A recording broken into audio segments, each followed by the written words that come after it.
আমরা একটি কথা খুব স্পষ্টভাবে বলতে চাই, যেটি আমাদের মাননীয় ভারপ্রাপ্ত চেয়ারম্যান জনাব তারেক রহমান বলছেন। আমরা তার ক্ষুদ্র কর্মী হিসেবে আমরা বলছি যে গত 17 বছর ওই স্বৈরাচারকে দেখেছি বাংলাদেশের মানুষের উপরে যেভাবে আওয়ামীকরণের মাধ্যমে প্রভাব বিস্তার করেছে।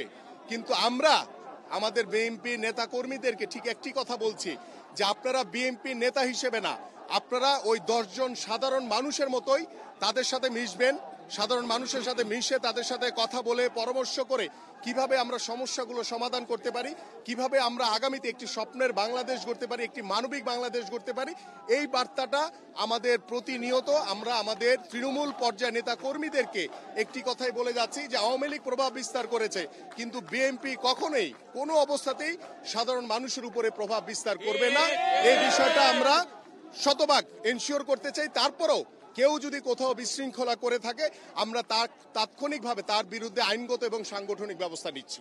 দেশ জাতি নিয়ে সেই প্রত্যাশা আগামী দিনে এই মুক্ত পরিবেশে এই অন্তর্বর্তীকালীন সরকারের অধীনে নির্দলীয় নিরপেক্ষ সরকারের অধীনে ঘোষিত আগামী 2026-এর ফেব্রুয়ারি মাসের 12 তারিখে একটি অবাধ, সুষ্ঠু, গ্রহণযোগ্য, ইনক্লুসিভ, ক্রেডিবল একটি নির্বাচন হবে।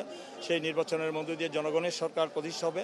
যে দীর্ঘ 16 বছর এই দেশের মানুষ তাদের ভোটাধিকারের জন্য তারা লড়াই করেছে, ভোটাধিকার থেকে বঞ্চিত ছিল, তারা ভোট দিতে পারেনি। 2008 সালে পাতানো সাজানো নীল নকশার নির্বাচন হয়েছে, 2014-তে হয়েছে আমাদের বিনা ভোটের নির্বাচন হয়েছে, অনেকে বলে কুত্তা মার্কা নির্বাচন। তারপরে 2018-তে আমরা দেখেছি যে সেখানে দিনের ভোট রাতে হয়েছে, জনগণ তাদের ভোটাধিকার প্রয়োগ করতে পারে নাই।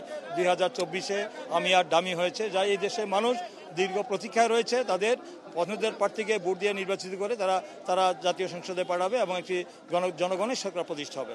সেই বিষয় নিয়ে জনগণ এখন ঐক্যবদ্ধ, জনগণ এখন দীর্ঘ প্রতীক্ষায় রয়েছে, তারা উন্মুখ, তারা তাদের পছন্দের প্রার্থীকে ভোট দিতে সরকার প্রস্তুত এবং নির্বাচন কমিশন প্রস্তুত, তারা এবং আমাদের এই দেশের সকল রাজনৈতিক দল প্রস্তুত। 2-1টি রাজনৈতিক দল ছাড়া, 2-1টি ইসলামী দল এবং এনসিপি ছাড়া সমস্ত রাজনৈতিক দলই এই রোডম্যাপকে, সরকারের ঘোষিত রোডম্যাপকে তারা অভিনন্দন জানিয়েছে। আমরা অভিনন্দন জানিয়েছি, ধন্যবাদ জানিয়েছি যে এই বিষয়ে আমাদের জাতীয় যে ফ্যাসিবাদ বিরুদ্ধে যে ঐক্য হয়েছে, সেই ঐক্যকে আরও সুদৃঢ় করে আমাদের জাতীয় ঐক্যের ভিত্তিতে আমরা আগামী দিনে এই নির্বাচনটা আমরা করব। নির্বাচনের মধ্য দিয়ে জনগণ যাকে চায় তারা আগামী দিনে দেশ রাষ্ট্র পরিচালনা করার দায়িত্বে আসবে। সেখানে দেশে আর কোনো স্বৈরাচার শাসন, আর কোনো অবৈধ সরকার, অগণতান্ত্রিক সরকার, আর কোনো ফ্যাসিস্ট সরকার, দানবীয় সরকার, মাফিয়া সরকার, যে সরকার বাংলাদেশ থেকে আর পালিয়ে যেতে বাধ্য হয়েছে আন্দোলন সংগ্রামের মধ্যে দীর্ঘ 16 বছর যে আন্দোলন করেছে দেশের মানুষ তাদের অধিকার আদায় করার জন্য, সেই আন্দোলনের যে আমরা জুলাই আগস্টের সেই আন্দোলনের মধ্য দিয়ে আমরা বিজয় অর্জন করেছি, মুক্ত বাংলাদেশ পেয়েছি, আমরা নতুন বাংলাদেশ পেয়েছি। এখন আমাদের গণতন্ত্রের পূর্ণ বিজয় এখনো হয়নি। আগামী জনগণের ভোটের নির্বাচিত প্রতিনিধিরা যেদিন বিজয়ী হবে সেদিনই আমাদের গণতন্ত্রের পূর্ণ বিজয় হবে এবং আমাদের দেশের মানুষ মুক্ত হবে। তাই যতক্ষণ পর্যন্ত না আমাদের দাবি আদায় না হবে ততক্ষণ পর্যন্ত আমাদের এই কর্মকাণ্ড কর্মসূচি চলবে। এর মধ্যে অনেক ষড়যন্ত্র চক্রান্ত হচ্ছে। এই নির্বাচনকে পণ্ড করা, বর্জন করা, প্রলম্বিত করা, বিভিন্ন অজুহাতে আমরা দেখতে পাচ্ছি দেশি বিদেশি চক্রান্ত হচ্ছে। দেশকে অস্থিতিশীল করার জন্য একটি মহল পতিত ফ্যাসিস্টের দোসর প্রেতাত্মারা তারা বিভিন্নভাবে চক্রান্ত ষড়যন্ত্রে লিপ্ত হয়েছে। তাদেরকে অনুপ্রবেশ করে দেওয়ার জন্য যারা আজকে এই ধরনের অযৌক্তিক দাবি নিয়ে কথা বলছেন তাদেরকে জনগণ তাদেরকে ক্ষমা করবে না। আমরা আশা করব তাদের সহবুদ্ধ হবে, তারা নির্বাচনে আসবেন, নির্বাচনের মধ্য দিয়ে তারা তাদের প্রমাণ করবেন তাদের গ্রহণযোগ্যতা আছে কিনা। যদি না আসেন তাহলে জনগণ থেকে তারা বিচ্ছিন্ন হয়ে যাবেন, তারা মাইনাস হয়ে যাবেন, ধ্বংস হয়ে যাবেন। এবং এই নির্বাচন কোনো অপশক্তি না, কোনো ষড়যন্ত্র চক্রান্ত করে আল্লাহ ছাড়া এই নির্বাচনকে ঠেকানোর কোনো শক্তি কারণে। আজকে আমাদের সবচেয়ে আনন্দের দিন এবং বেদনাদায়ক দিন। কারণ এই দিন আমাদের নেতা শহীদ রাষ্ট্রপতি জিয়া রহমান 1978 সালে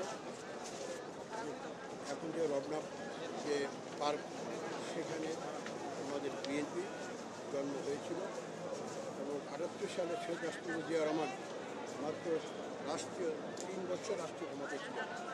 আজকে বিএনপি বাংলাদেশের সবচেয়ে বৃহৎ দল।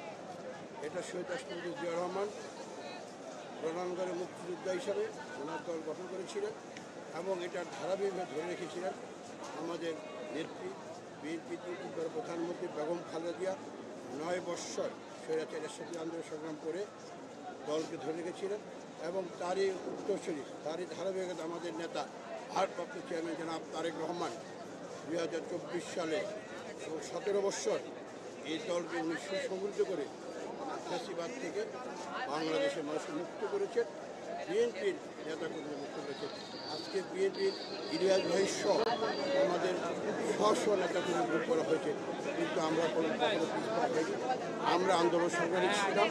আমাদের নেতা ভারপ্রাপ্ত চেয়ারম্যান তারেক রহমানের অন্যায়ভাবে সাজা দিয়ে তাকে কারাদণ্ড দেওয়া হয়েছিল, তাকে সেটা কার্যকর হয় না। এবং খালেদা জিয়াকে অন্যায়ভাবে 7 বছর সেখান থেকে খালেদা জিয়াকে বিক্রি হতে পারেনি, আপসী নেত্রী ছিল।